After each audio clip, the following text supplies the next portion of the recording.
It's like don't be a grandparent on the sideline. Be involved, right? God has given you the opportunity to do that. There's over 30 million Christian grandparents in our country.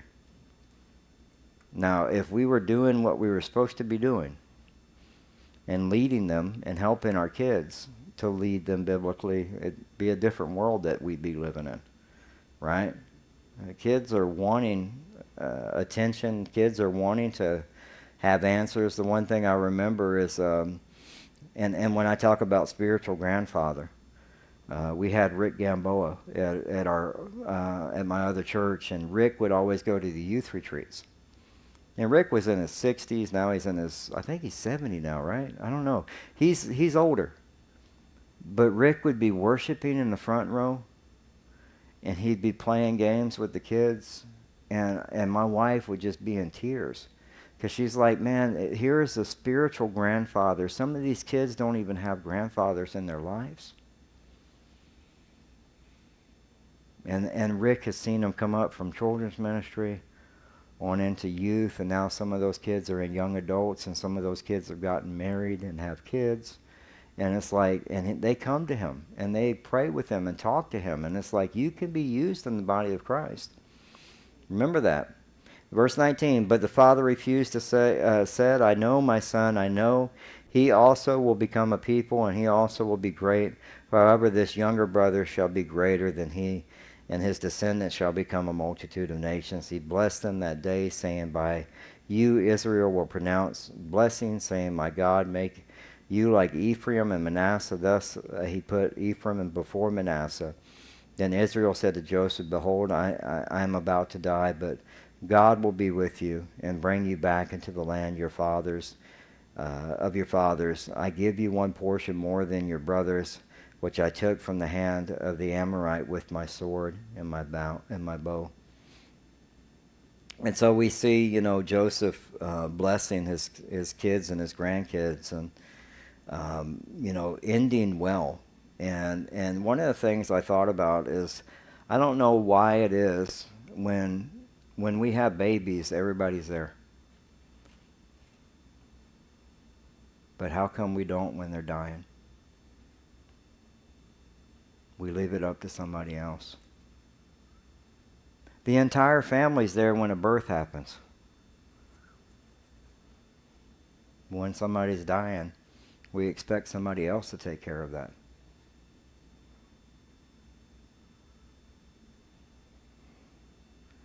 Just something I wrote down. And you think about that. Verse 40, chapter 49, verse 1. This is Moses. And Moses includes this as very important, that he wanted the history of God's covenant nation documented. So that's why we see this here in verse 49. It says, then Jacob summoned his sons and said, assemble yourselves. And so he's like, y'all need to listen. Pay attention to what I'm fixing to give you. And it says that I may tell you what will befall you in the days to come. And it's just, this is what's going to happen in the future. And Numbers 24, verse 14 says, and I know and behold, I'm going to my people and come, and I will advise you what this people will do to your people in the days to come. And people are always asking the question, well, what's going to happen next? Open the book of Revelation and Daniel, and you'll know what's going to happen next. Right? Everything's written out for us. We have the answers. Verse 2, gather together and hear, O sons of Jacob, and listen to Israel your father. Reuben, you are the firstborn, my might and the beginning of my strength, preeminent in dignity and preeminent in power. Uncontrolled as water, you shall not have preeminence, because you went up to your father's bed, and then you defiled it. And defiled it, he went up and to my couch. And so that's just, again, Genesis 35, verse 22 we just read. And he committed, it was a form of adultery. And so we need to understand, as he defiled his father's house, it's the same thing that King David does, and he pays a horrible penalty for that for the end of his life. The rest of the second half of David's life is a mess. And so we need to be aware, like when we think about sexual morality, we think about he's lost his blessing because of sexual morality. And his father tells him he's uncontrolled as water.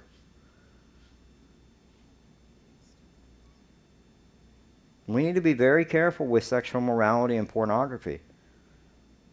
I was listening to Adrian Rogers a couple days ago, and Adrian Rogers said that the Canaanites were the ones who introduced pornography and sexual morality. They used to have drawings of it on the walls and on things. People used to have that stuff. And the Canaanites actually were part of Noah's grandson, the son of Ham. And so they were cursed, and you see this, but you see, because when your uncontrollable passions and lusts, they destroy you. You're unstable as water. You cannot contain yourself. You just think about a riverbank. Eventually the river overflows because it can't contain itself. Your desire is to fulfill that lust. And that's what Reuben's was. So Reuben lost his blessing because of it. And you want to know what it is to be a man of God or to have the character and integrity of Christ? You read in Titus chapter 1 verses 5 through 9, "For this reason I left you in Crete, that you would set in order what remains, appointed elders in every city as I directed you. Namely, if any man is above reproach, the husband of one wife, having children who believe, not accused of dispensation or rebellion, for the overseer must be above reproach as God's steward, not self-willed, not quick-tempered, not addicted to wine, not pugnacious." Thank you, pugnacious. I know I wasn't going to get that out right. "Not fond or of sordid gain, but hospitable, loving what is God, sensible, just, devout, self-controlled." There's that word, self-control, again. "Holding fast the faithful word which is in accordance with the teaching, so that he will be able to exhort in sound doctrine and refute those who contradict." And Simeon and Levi, the brothers, "The swords are an implement of violence. Let my soul not enter into the council. Let my glory be united with their assembly, because their anger they slew men, and in their self-will they lamed oxen. Cursed be the anger, for it's fierce, and the wrath, for it is cruel. I will disperse them in Jacob and scatter them in Israel."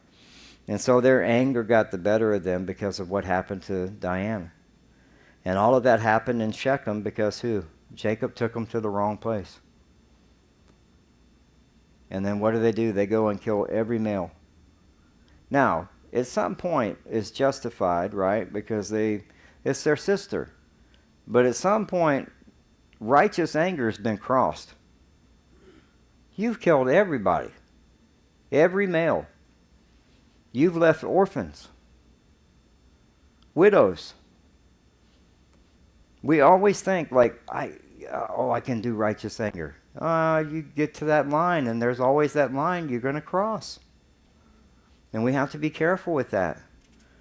It is a dangerous thing. James chapter 1 verse 19, "This you know, my beloved brethren, but everyone be quick to hear, slow to speak, and slow to anger." I had a bunch more verses on that, but we got to get moving. And verse 8 says, "Judah, your brothers shall praise you. Your hand shall be on the neck of your enemies. Your father shall bow down to you. Judah is a lion, whelp from the prey. My son, you have gone up. He couches, he lies down as a lion, and as a lion who dares, rouse him.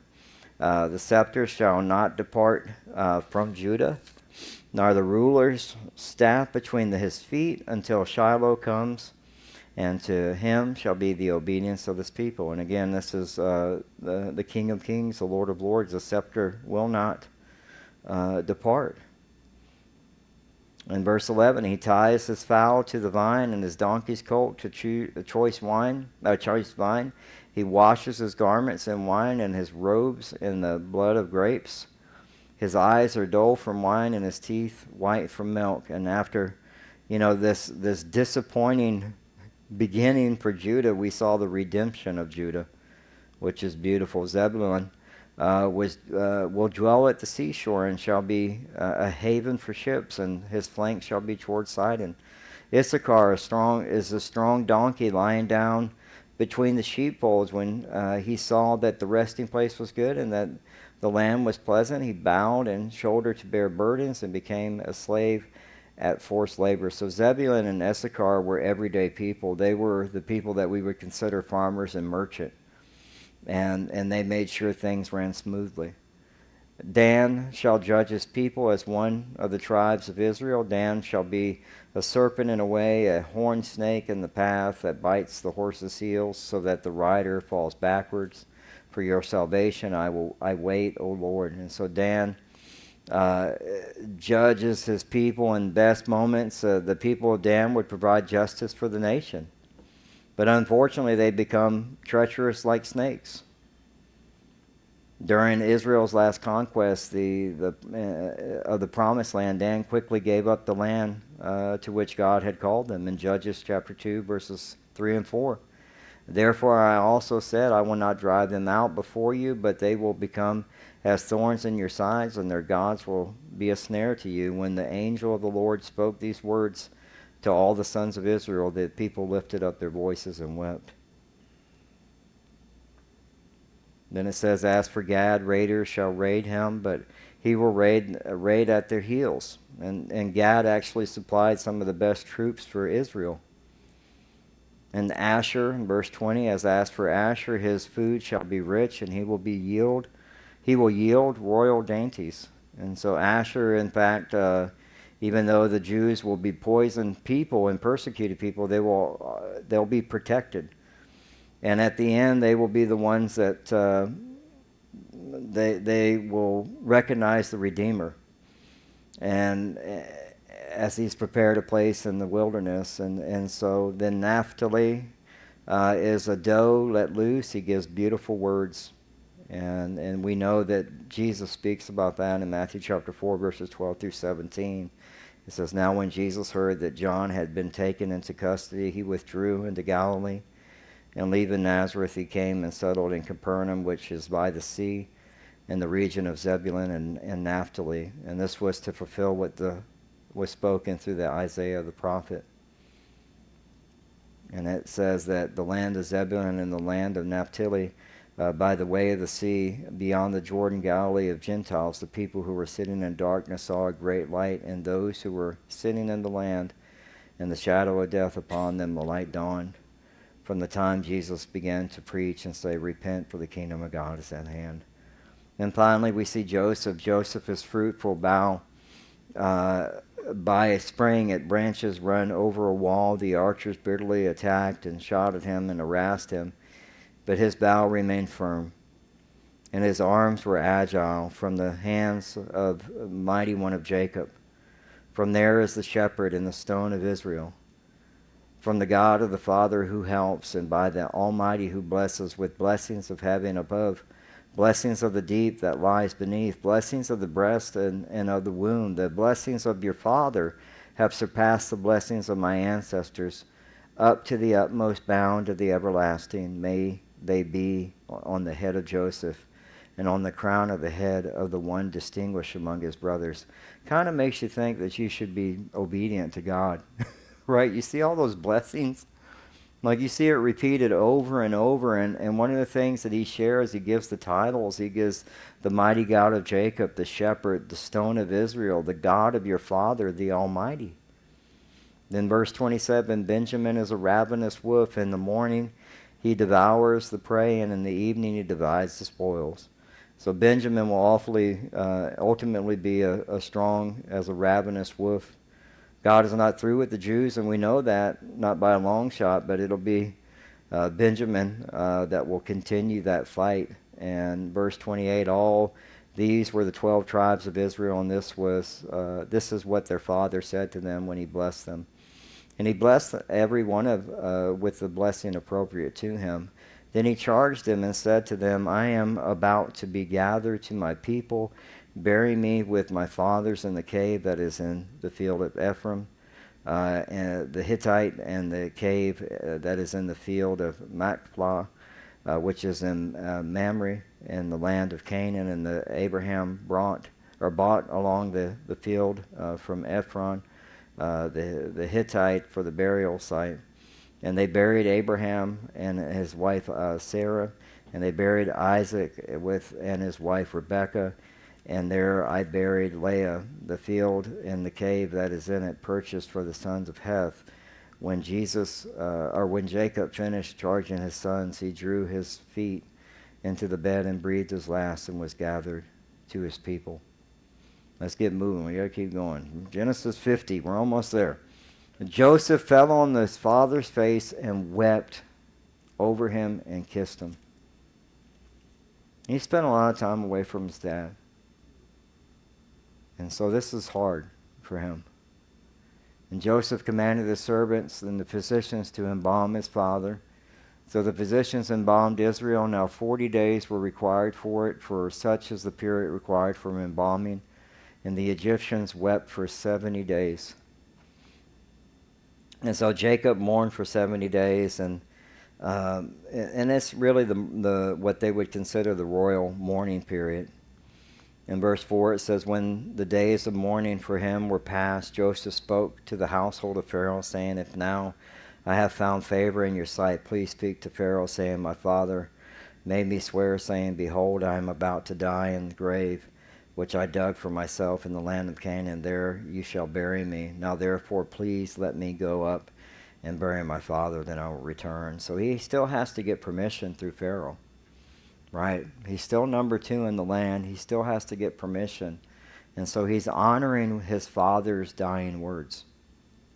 Right? He's honoring his father's dying words. And we should be honoring, like if our loved one, again, that's why I said, you need to speak to people about what you want for your funeral. Because there's so many families, when we do funerals, they don't have any clue what the person wanted.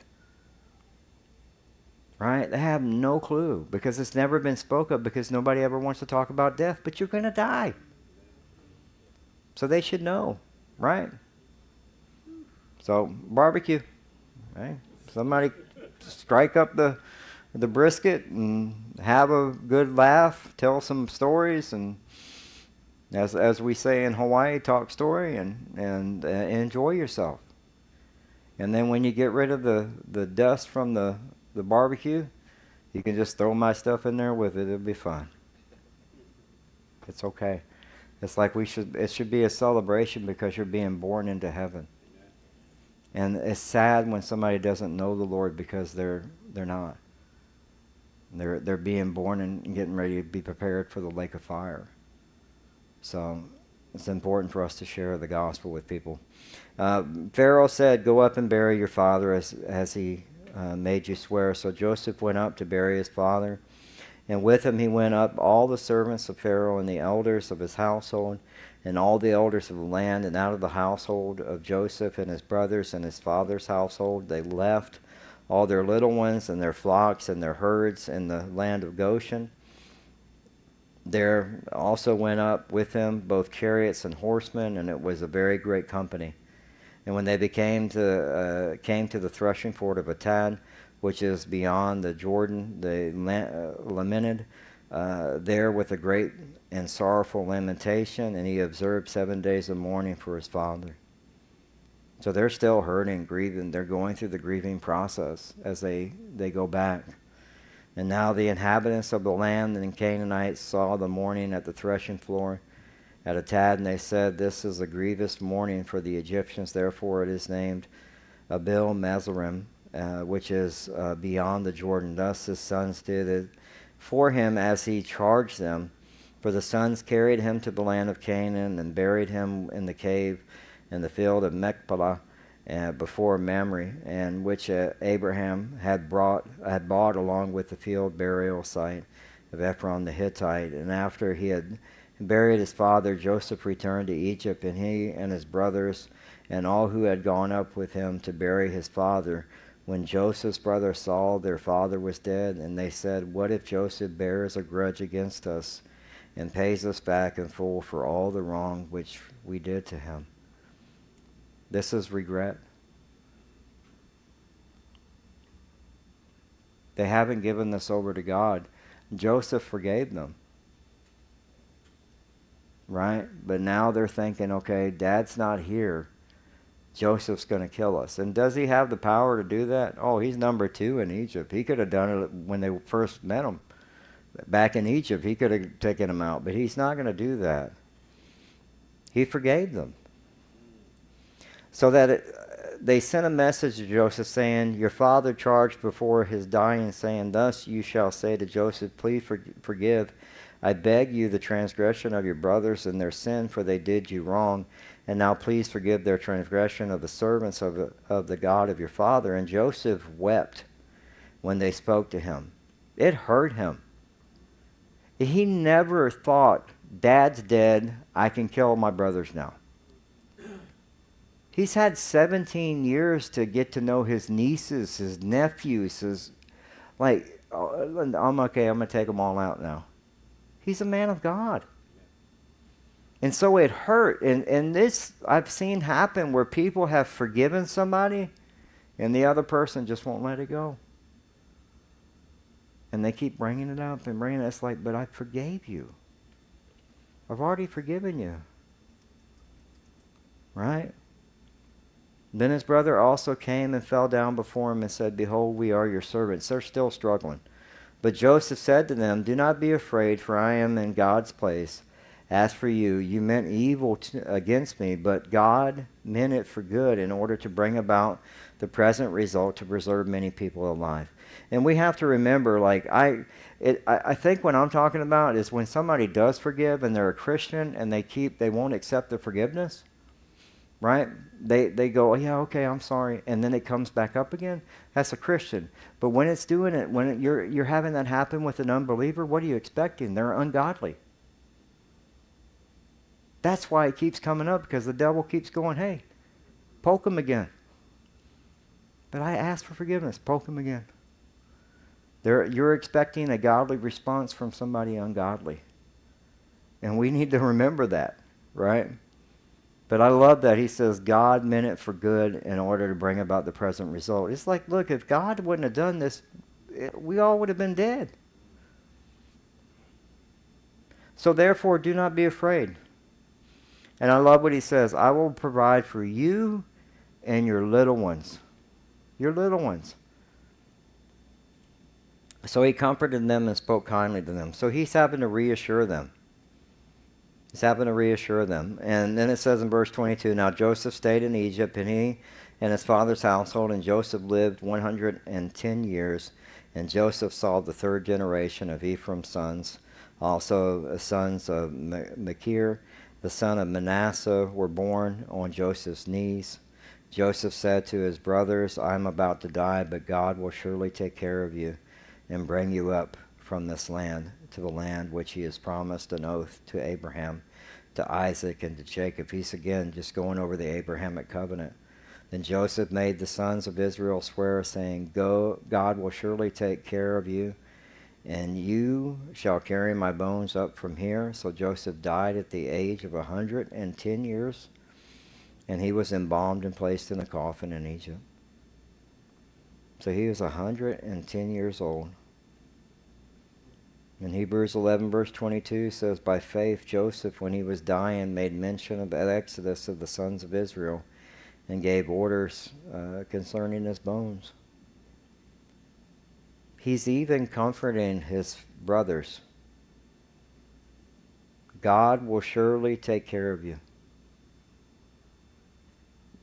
I don't have hitmen that are going to come and kill you after I die. My sons are not going to come do anything to you. I want to see your little ones be blessed. And remember, they become over 2 million people from that little group to the time we get to Exodus. You know, this 2 million people, just that quick. And the promises are being fulfilled. And so will we go to Exodus next? I don't know. I'm praying. I don't know if I want to get into another 50-chapter book. I think we may do a minor prophet or something, and then we'll get into Exodus. But thank y'all for being so patient with me. I know it was a lot of reading tonight. We had to finish it up. For those of y'all that have been on the journey of Genesis, thank y'all for hanging in there, because at times I was like, Lord, let the rapture happen, because I don't think we're ever getting done with this book. But I appreciate your patience and your love and your grace and your mercy as you've been with me as we work through this. So let's pray, and we'll